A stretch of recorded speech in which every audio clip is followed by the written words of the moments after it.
আমরা যে দুধ পান করি তা কোনো গাভী স্বেচ্ছায় আমাদের দেয় না, বরং আমরা তাকে বাধ্য করি।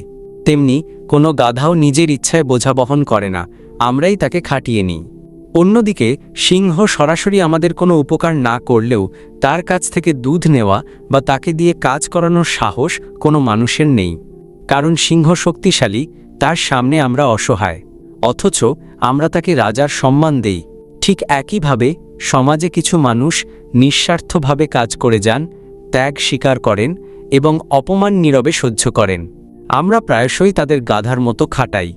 আবার এমন কিছু মানুষ আছেন যারা সাহসী, অন্যায়ের প্রতিবাদ করেন এবং সহজে নতি স্বীকার করেন না। আমরা তাদের সিংহের মতো পুরুষ বলি। এই উদাহরণ থেকে আমরা একটি গুরুত্বপূর্ণ শিক্ষা পাই: সর্বদা নিজের সবকিছু উজাড় করে উপকার করতে যাবেন না, কারণ এতে মানুষ আপনাকে দুর্বল ভেবে ব্যবহার করতে পারে। তাই কখনো কখনো সিংহের মতো দৃঢ় হতে হয়, তাহলেই মানুষ আপনার প্রকৃত মূল্য দিতে শিখবে।